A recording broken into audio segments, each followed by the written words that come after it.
Okay, नमस्कार मित्रांनो. आज आपण वर्ड शिकणार आहोत. वर्ड हे एम-एस ऑफिसचं पहिलं ॲप्लिकेशन्स आहे, ज्याच्यामध्ये की आपण टेक्स्ट एडिटिंग करतो. तर ज्यावेळेस आपण वर्ड स्टार्ट करतो, त्यावेळेसची सुरुवातीची स्क्रीन पण सांगतो मी तुम्हाला, की आपण ज्यावेळेस सुरुवातीला स्क्रीन बघत असतो, त्यावेळेस अशा पद्धतीनं तुम्हाला डिस्प्ले होईल. आपण वर्ड 2019 म्हणजे पूर्ण आपण एम-एस ऑफिस 2019 हे यूज करणार आहोत. याच्याबद्दलची आपण माहिती घेणार आहोत. जेवढे पण ॲप्लिकेशन्स आहेत त्यापैकी वर्ड हे सगळ्यात बेस्ट ॲप्लिकेशन आहे, जे की आपण त्याला डॉक्युमेंट ॲप्लिकेशन सुद्धा असं बोलतो. ओके. तर स्टार्टिंगला तुम्हाला जी स्क्रीन दिसते त्याच्यामध्ये काही रेडीमेड तुम्हाला डॉक्युमेंट्स दिले असतात. याला आपण टेम्पलेट्स असं म्हणतो. ओके. त्याच्यामध्ये की रिझ्यूम्स आहेत, काही अ, हे ब्राउचर्स आहेत. भरपूर काही कंटेन असलेले तुम्हाला ऑलरेडीच रेडीमेड काही डॉक्युमेंट भेटतील. आपण ते टेम्पलेटचा यूज करून सुद्धा काही डॉक्युमेंट तयार करू शकतो. पण आता आपल्याला शिकायचं आहे, की आपण स्वतः कशा पद्धतीनं हे डॉक्युमेंट आपण तयार करणार आहोत.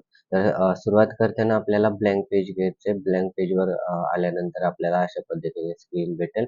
तर वर्ड ॲप्लिकेशन यूज करताना लक्षात ठेवायचं की तुम्हाला मार्जिन्स असतात, जे की चारही साइडनं आपल्याला दिलेले आहेत.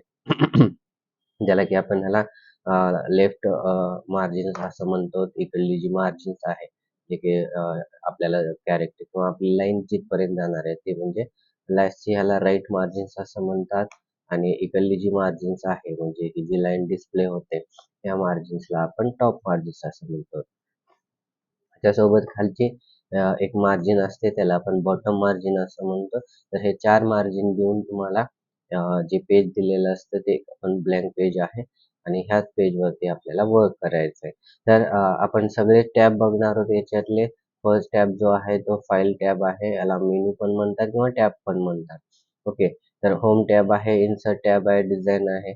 अशा पद्धतीचे काही बेसिक टॅब्स आहेत आणि ह्या प्रत्येक टॅबचं वेगवेगळं काम असतं. म्हणजे आपण जेवढी पण बेसिक टायपिंग करणार किंवा बेसिक टेक्स्ट फॉर्मॅटिंग करणार आहोत, ती सगळी फॉर्मॅटिंग आपल्याला होमवरती भेटणार आहे. ठीक आहे. आणि त्याच्यानंतर इन्सर्ट म्हणजे आपल्याला वर्डमध्ये जे पण कंटेंट्स तुम्हाला ॲड करायचे आहेत.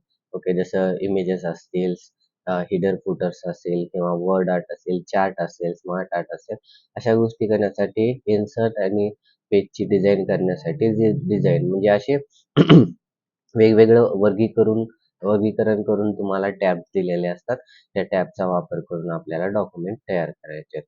ठीक आहे. तर आपण सुरुवात करूया. मी होम टॅब आज सांगणार आहे. होम टॅबमधला आपण फॉन्ट ग्रुप हा स्टार्टिंगला बघणार आहोत. ओके. हा पूर्ण फॉन्ट ग्रुप आहे, जो की आपल्याला टेक्स्टचा फॉन्ट आणि फॉर्मॅटिंगसाठी आपल्याला यूज करायचा आहे. एक कमांड आहे. मी पॅराग्राफसाठी ही कमांड ॲड करतोय.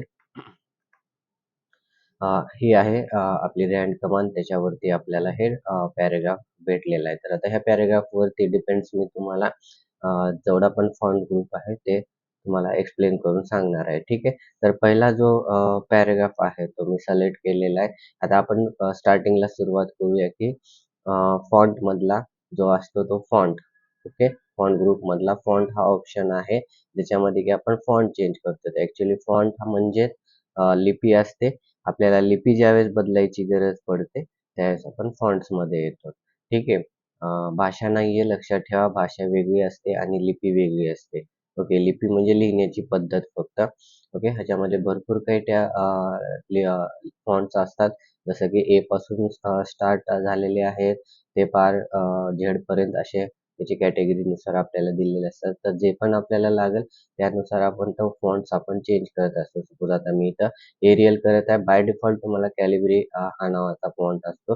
तर एरियल नावाचा मी फॉन्ट या ठिकाणी असाइन केलेला आहे. तर आपण फॉन्ट चेंज करण्यासाठी लक्षात ठेवायचं की तुम्हाला हा फॉन्टचा ऑप्शन तुम्हाला यूज करायचा आहे. डायरेक्टली तुम्हाला जर माहीत असेल तर तुम्ही डायरेक्टली टाइप पण करू शकता. जसं की मला टाइम्स न्यू रोमन ॲड करायचं तर मी टाइम्स न्यू रोमन टाइप करू शकतो आणि त्याला असाइन करू शकतो. एंटर केलं की ते असाइन होतं. आणि एक जो ऑप्शन आहे तो म्हणजे फॉन्टची साईज. आता आपण फॉन्ट चेंज केले, पण याची साईज ज्यावेळेस चेंज करायची असते, त्यावेळेस तुम्हाला इथं साइजेस दिलेल्या आहेत. तर याच्यापैकी कुठली पण एक साईज तुम्ही सिलेक्ट करून इझिली ती अप्लाय करू शकता. जसं की मी इथं 18 ही साईज घेतलेली आहे. याच्यासोबत तुम्हाला नेक्स्ट जो कंटेंट आहे तो म्हणजे इन्क्रीज फॉन्ट साईज. आता ज्यावेळेस आपल्याला फॉन्टची साईज ऑटोमॅटिकली वाढवायची असते, म्हणजे आपल्याला एक पर्टिक्युलर त्याने दिलेली नाहीये संख्या. तर अशा वेळेस आपण इन्क्रीज करायचं असेल म्हणजे फॉन्ट वाढवायचा असेल, तर त्यावेळेस आपण फॉन्ट इन्क्रीज नावाच्या बटन्सवर आपण क्लिक करू शकतो. आणि तसंच डिक्रीज फॉन्ट साईज नावाचं पण एक बटन आहे ऑटोमॅटिकली, त्याच्यावरती पण तुम्ही क्लिक केलं तर तुमची साईज फॉन्टची साईज ऑटोमॅटिकली तुम्हाला कमी करता येईल. तर हे इझिली ऑप्शन्स आहेत. ओके. नेक्स्ट जो आहे तो म्हणजे बोल्ड. ज्यावेळेस आपल्याला कुठलं पण वाक्य असं ठळकपणे दाखवायचं असतं, त्यावेळेस आपण त्याला बोल्ड करतो. ओके. तर बोल्डसाठी तुम्हाला हे ऑप्शन्स आहेत. लक्षात ठेवायचं की ज्यावेळेस आपण कुठलं पण कंटेंट असाइन करतोय, त्यावेळेस असं डार्कमध्ये आपल्याला डिस्प्ले होणार आहे. ओके. नेक्स्ट जो आहे तो म्हणजे इटॅलिक. ओके. थोडंसं तिरप्या लाईन्समध्ये किंवा कर्सिव्ह टाइप आपण जर काही लिहायचं असेल, तर आपण त्याला इटॅलिक करतो. अँड देन अंडरलाईनचं एक ऑप्शन आहे तुम्हाला, जे की जेणेकरून तुमच्या टेक्स्टवरती तुम्ही अंडरलाईन करू शकता. हे झालं बेसिक फॉर्मॅटिंग. जनरली सगळ्यांना माहिती असते हे बेसिक फॉर्मॅटिंग. पण आता याच्या पुढचे जे फॉर्मॅटिंग्स आहेत, ते पण मी तुम्हाला एक्सप्लेन करतो. आता सपोज मला काय करायचे की असा एक शब्द आहे की जो चुकीच्या पद्धतीने लिहिलेला आहे किंवा आपल्याला एक चूक दाखवायचा आहे त्या वर्डवरती, तर त्यावेळेस तुम्हाला स्ट्राइक थ्रो नावाचा एक ऑप्शन आहे. आपण माऊस कर्सर घेऊन गेले की असे नाव त्याच्या खाली येतात. त्याच्यामुळं अ, अ, जर कोणाला असं डायरेक्टली जर विचारलं असेल क्वेश्चन, तर त्यावेळेस लक्षात ठेवायचं की आपण माऊस कर्सर त्यावरती आणायचा आहे. ऑटोमॅटिकली त्या कंटेंटचं नाव तुम्हाला डिस्प्ले होईल. आता हा स्ट्राइक थ्रो नावाचा ऑप्शन्स आहे. जसं की आपल्याला आता मला हे डॉक्युमेंट नावाचा वर्ड आहे. मला ह्याला थोडंसं चुकीचं दाखवायचं. चुकीचं मीन्स आपल्याला सेंटरमध्ये कॅरेक्टरच्या लाईन आणायचं आहे. आता बघू शकता की तुम्ही आता या ठिकाणी मी सेंटरमध्ये एक लाईन आलेली आहे. सिलेक्ट करून स्ट्राइक थ्रो अप्लाय केल्यानंतर. ओके. तर अशा पद्धतीने आपण स्ट्राइक थ्रो अप्लाय करू शकतो. मी एक शब्द केलेला आहे. तुम्ही याची लाईन किंवा पॅराग्राफ सुद्धा तुम्ही पूर्णपणे स्ट्राइक थ्रोमध्ये आणू शकता. तर तुम्ही ज्यावेळेस असाइन करताय त्यावेळेस तुम्हाला लक्षात ठेवायचं आहे. अंडरलाईन हे खालच्या कॅरेक्टरच्या खालच्या साईडला येते. तर स्ट्राइक थ्रो जो असतो तो कॅरेक्टरच्या सेंटरमध्ये आलेला असतो. ठीक आहे. हा झाला स्ट्राइक थ्रोचा ऑप्शन. नेक्स्ट बघूया आपण की सबस्क्रिप्ट आणि सुपरस्क्रिप्ट हे 2 तुम्हाला ऑप्शन्स आहेत. हे पण आपलं टेक्स्ट फॉर्मॅटिंग इझिली करतं. आता सबस्क्रिप्ट काय आहे ते मी तुम्हाला अगोदर सुरुवातीला सांगतो. यासाठी आता मला थोडासा फॉन्ट मी वाढवून घेतो. आता सपोज आपण पाण्याचं ऋण सूत्र आपण या ठिकाणी टाइप करतो, म्हणजे मला H2O हे टाइप करायचं आहे. आता बघा 2 हा बेसवरती असतो. त्यावेळेस आपल्याला 2 ला सिलेक्ट करायचं आहे आणि सबस्क्रिप्ट असाइन करायचं. इथं एक्सच्या खाली 2 लिहिलेला आहे. याचा याचा अर्थ आहे की आपल्याला त्याला स्मॉल लेटर्स त्याच्यामध्ये ॲडजस्ट करता येतात. That is subscript. ओके. आता मी काय केलं की एकदम बेसला, तर काही जण फॉन्ट कमी करून घेतात, पण ते चुकीचं आहे. आपल्याला बेसला घेण्यासाठी आपल्याला सबस्क्रिप्टच यूज करायचं आहे. ठीक आहे. आता मी सिलेक्ट करून असाइन केले, याचा अर्थ असा नाहीये की तसंच असाइन करता. तुम्ही डायरेक्टली पण असाइन करू शकता. म्हणजे जसं की आता मला O2 लिहायचं आता मी O टाइप केले, नंतर सबस्क्रिप्ट यूज केलंय आणि 2 टाइप केलंय. तर इझिली तुम्हाला ते लिहिता येईल. ओके. पण लक्षात ठेवायचं की पुढची टायपिंग करताना आपल्याला हे बंद करायला विसरायचं नाहीये. ओके. आता हे झालं सबस्क्रिप्ट. नेक्स्ट ऑप्शन आपल्याला बघायचंय की सुपरस्क्रिप्ट काय? की मला आता सपोज Aचा वर्ग अधिक Bचा वर्ग असं काही इक्वेशन मला टाइप करायचंय. तर अशा वेळेस आपल्याला 2 हा स्क्वेअरमध्ये घ्यायचा असतो. त्यावेळेस तुम्हाला जे ऑप्शन यूज करायचे त्याला आपण सुपरस्क्रिप्ट असं म्हणतो. ओके. आता मी ह्याला 2 ला सिलेक्ट केलेलं आहे आणि सुपरस्क्रिप्ट असाइन केलेली आहे. ओके. ह्याला पण मी सुपरस्क्रिप्ट अप्लाय करतोय. आता बघू शकता की आपलं ऑटोमॅटिकली इक्वेशन हे व्यवस्थितपणे म्हणजे स्क्वेअरमध्येच आपल्याला टाइप करता येईल. तर हे सुपरस्क्रिप्ट आणि सबस्क्रिप्ट लक्षात ठेवायचं. आता पुढच्या फॉर्मॅटिंगकडे जाऊया. की वर्डमध्ये तुम्हाला आणखीन एक ऑप्शन आहे. आता जेणेकरून की तुम्ही त्याच्यामध्ये फॉर्मॅटिंग करू शकता. आता सपोज मी काय केले की मी ही माझी टायपिंग केलेली आहे. पण मला ॲक्चुअली हे कॅपिटलमध्ये घ्यायचं होतं. ओके. तर त्यावेळेस तुम्हाला याचे चेंज केस नावाचं एक ऑप्शन आहे. म्हणजे याचे केसेस तुम्हाला चेंज करता आले पाहिजेत टेक्स्टचे. तर त्यासाठी त्यांनी चेंज केस नावाचा ऑप्शन दिलाय. आता मी सपोज हा पॅराग्राफ मला कॅपिटलमध्ये लिहायचा होता, पण मी ॲक्चुअली लिहिलं नाहीये. तर यावेळेस तुम्हाला याला डिलीट करायची गरज नाहीये. आपण काय करू शकता, चेंज केसमध्ये यायचंय आणि ह्याला अपर केस हे असाइन करायचं. तर चेंज केसेसमध्ये 5 केसेस आहेत. मी ते 5 केसेस सांगतो तुम्हाला. ज्यावेळेस तुम्ही अपर केस करता, इथं तुम्हाला एक एक्झाम्पल त्या टाईपने त्याचं नाव पण दिलेलं आहे. त्यानुसार तुम्ही त्याला बघू शकता.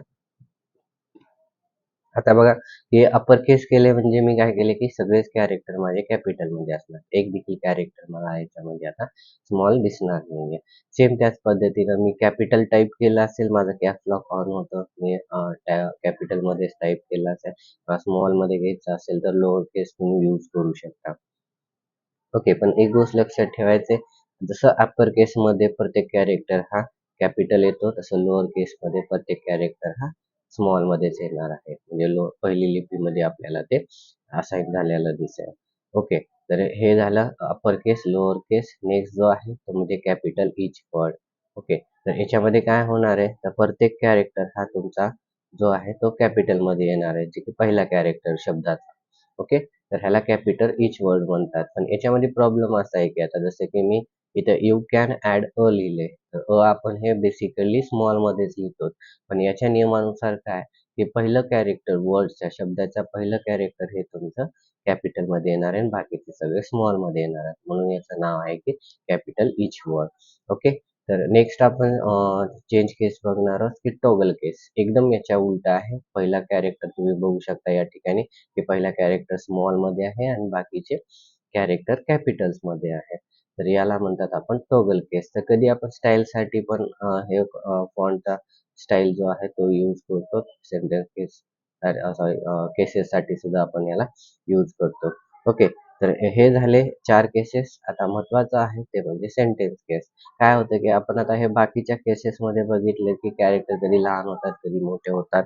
ओके, तर पण ॲक्चुअली ग्रॅमॅटिकली जे लिहिलं जातं म्हणजे जिथं कॅपिटल पाहिजे तिथंच कॅपिटल आणि स्टँडर्ड लाईनमध्ये सांगता येईल आपल्याला, की जसं लिहितात त्या पद्धतीने लिहायचं असेल तुम्हाला डॉक्युमेंट, तर सेंटेन्स केस कधी पण यूज करायचा.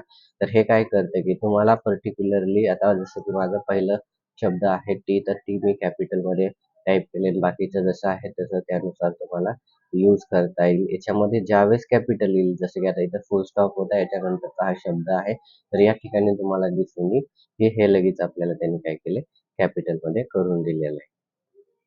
ओके, तर हे झाले केसेस बाबत. ओके, फॉन्टमधला आपण ग्रुप बघतोय.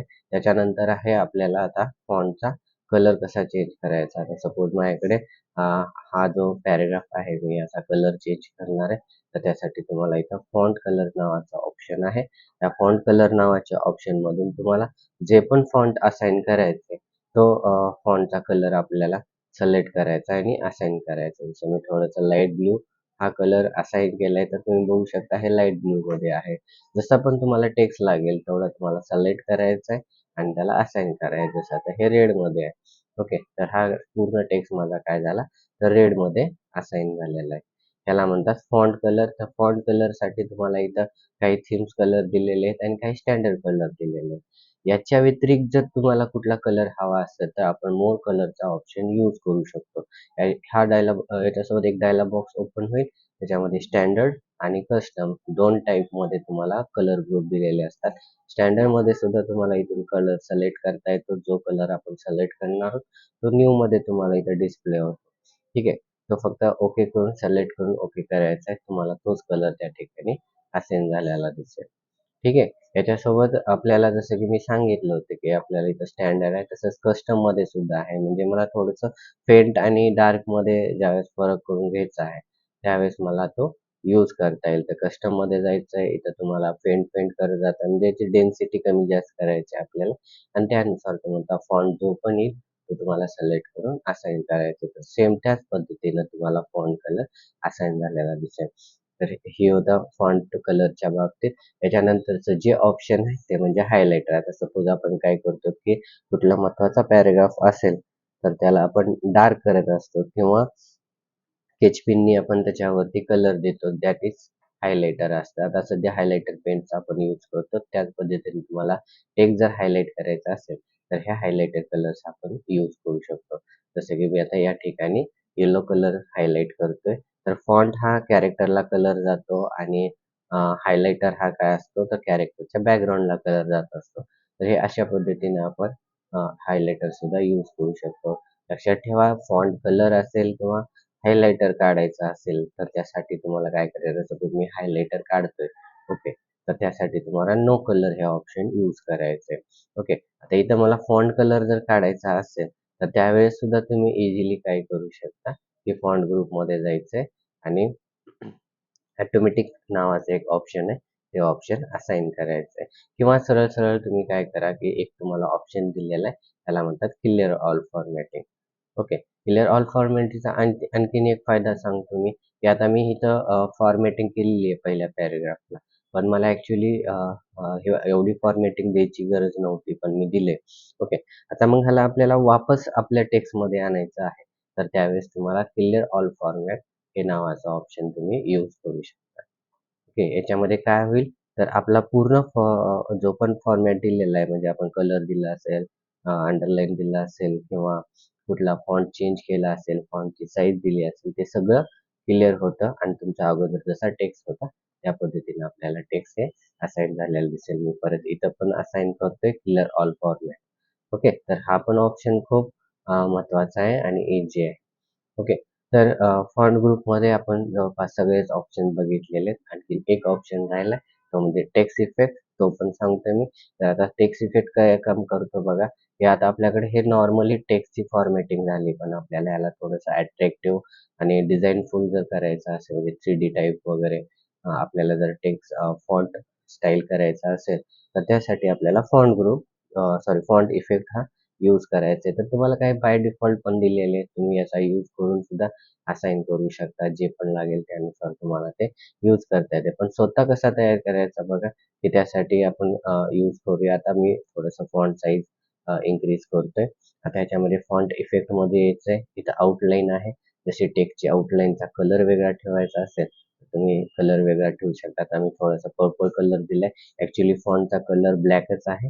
पण पर्पल कलरची त्याला आउटसाइड मी त्या ठिकाणी असाइन केलेलं आहे. पुन्हा शॅडो नावाचा ऑप्शन आहे, जेणेकरून तुम्हाला टेक्स्टची शॅडो असाइन करायची असते. तर त्यावेळेस तुम्हाला इथं शॅडो असाइन करता येईल. याच्यामध्ये पण 2 टाइप आहेत.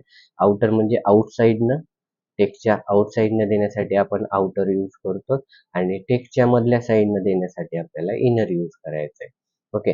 जर टेक्स्ट मोठा असेल तर तुम्हाला त्याचा इफेक्ट जाणवेल. आपण सध्याला इथे या ठिकाणी आउटर हे साइन करतोय. ओके. नेक्स्ट आहे रिफ्लेक्शन. रिफ्लेक्शन म्हणजे आपण जसं मिरर इमेज असते त्या टाइपमध्ये रिफ्लेक्शन जर आपल्याला टेक्स्टचं दाखवायचं असेल, तर त्यासाठी आपण रिफ्लेक्शन हे ऑप्शन यूज करू शकतो. याच्यामध्ये पण 3 लेव्हल आहे. 3 लेव्हलनुसार तुम्हाला रिफ्लेक्शन ॲड करता येते. जसं की हे सिंपल आहे, टेक्स्टला लागून आहे. त्याला टेक्स्ट टचिंग म्हणतात ते. ओके. आणि हे जे आहे ते फुल रिफ्लेक्शन आहे. तुमचा टेक्स्ट जसा आहे त्यानुसार तुम्हाला रिफ्लेक्शन यूज करता येतं आणि हे थोडंसं कॅरेक्टरच्या लांब जाऊन रिफ्लेक्शन होतं. तर असे 3 टाइपमध्ये तुम्हाला कुठलंही रिफ्लेक्शन त्या ठिकाणी असाइन करता येते. तर ही टेक्स्टची फॉर्मॅटिंग आहे. त्याच्यासोबत आणखीन एक ऑप्शन आहे, ते टेक्स्ट इफेक्ट सोबत, तो म्हणजे तुम्हाला ह्याला ग्लो पण देता येतो. ज्यावेळेस आपल्याला साइडनी कलर असाइन करायचे त्याला आपण ग्लो असं म्हणतो. तर इथला कुठला पण कलर तुम्ही सिलेक्ट करून देऊ शकता किंवा तुमच्या मनावर द्यायचा असेल तर मोर कलरचा आपण यूज करू शकतो. आता इथं मी सध्याला ऑरेंज कलर असाइन करतोय, तर तुम्ही बघू शकता टेक्स्टच्या साइडनी त्याला अशा पद्धतीने कलर असाइन झालेला आहे. तर ह्या होता पूर्णपणे फॉन्ट ग्रुप. जेवढे पण मी इफेक्ट सांगितलेत ते इफेक्ट तुम्हाला ॲट अ टाईम एकदा पण देता येतात. म्हणजे कसं की आता सपोज हा पॅराग्राफ आहे. मी हा पॅराग्राफ सिलेक्ट केला. आता इथले ऑप्शनपेक्षा बेटर आणखीन ऑप्शन जे भेटणार आहे, ते म्हणजे तुम्हाला फॉन्ट ग्रुपच्या पॅनलमध्ये. मग आपल्याला ते ओपन कसं करायचं, तर हा फॉन्ट ग्रुप आहे आणि इथे एक बटन आहे. ओके. तर याच्यावरती तुम्हाला क्लिक करायचं. आता बघा, मी हा पॅराग्राफ सिलेक्ट केलेला आहे. ह्या पॅराग्राफवरती मी जेवढं पण आता मी तुम्हाला फॉन्ट ग्रुपमधले ऑप्शन सांगितले ते वन बाय वन आपण असाइन करू. तर इथं फॉन्ट असतो. तुम्हाला इथं एक्झाम्पलमध्ये पण दिसतं. तर त्यानुसार तुम्ही बघू शकता. आता जसं की मी आता या ठिकाणी जे पण लागेल तो फॉन्ट मी या ठिकाणी घेतलेला आहे. ओके. आता आता अशा टाईपमधला आपण हा एक फॉन्ट घेतलेला आहे. त्याला रेग्युलर, इटॅलिक, बोल्ड आणि इटॅलिक. सेम इथं जे असाइन करत होतो आपण त्याच पद्धतीने इथं पण असाइन करू शकतो. आता बघा जसं की मला बोल्ड करायचंय तर बोल्डवरती बोल्ड आणि इटॅलिक दोन्ही करायचे तर बोल्ड आणि इटॅलिक मी दोन्ही पण सिलेक्ट करू शकतो. इथं साईज आहे. इथं तुम्हाला जी पण साईज लागेल ती साईज तुम्हाला या ठिकाणी सिलेक्ट करायचंय. नंतर स्ट्राइक थ्रूचं ऑप्शन आहे जे की आपण इथं पाहिलं होतं जे की टेक्स्टच्या मधोमध आपल्याला आलेलं आहे. तर ते पण ऑप्शन तुम्ही इथे यूज करू शकता. याच्यापेक्षा एक्स्ट्रा ऑप्शन म्हणजे इथं डबल स्ट्राइक थ्रू तुम्हाला भेटून जाईल. इथं सिंगल होता. ओके. पण या ठिकाणी तुम्हाला डबल भेटून जाईल. हा सुपरस्क्रिप्ट आहे ज्याला की मी तुम्हाला सांगितलं होतं स्क्वेअरमध्ये घेण्यासाठी, सबस्क्रिप्ट बेसमध्ये घेण्यासाठी. आता इथं थोडंसं नाव चेंज आहे. इथं चेंज केसमध्ये आपण लोअर केस बघितलं होतं, पण हा आहे स्मॉल कॅप्स आणि कॅपिटल ज्याला की अप्पर केस बघितलं होतं आपण, तो आहे ऑल कॅप्स. तर हे पण ऑप्शन तुम्ही या ठिकाणी यूज करू शकता. आता फॉन्टचा कलर ज्यावेळेस आपल्याला चेंज करायचा असतो, त्यावेळेस फॉन्ट कलरवरती यायचं. आता सपोज मी पर्पल कलर घेतलेला आहे. तुम्हाला इथं सॅम्पलमध्ये किंवा प्रिव्ह्यूमध्ये तुम्हाला दाखवतो. इथं अंडरलाईन स्टाईल्स आहेत. आता तुम्ही इथं बघू शकता. इथं काही बेसिक अंडरलाईन्स आहेत. इथं पण ऑप्शन येतात हे. इथं ॲरोवरती क्लिक केल्यानंतर. ओके. तर या ठिकाणी तुम्हाला आणखीन भरपूर काही टाईपचे फॉन्ट सॉरी अंडरलाईन स्टाईल्स तुम्हाला या ठिकाणी भेटून जातील. तर हे अंडरलाईन स्टाईल कुठली पण तुम्ही सिलेक्ट करून असाइन करू शकता. तर जसं की मला डबल अंडरलाईन यूज करायचं आहे.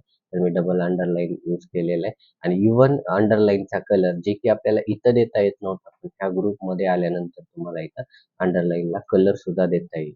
ओके.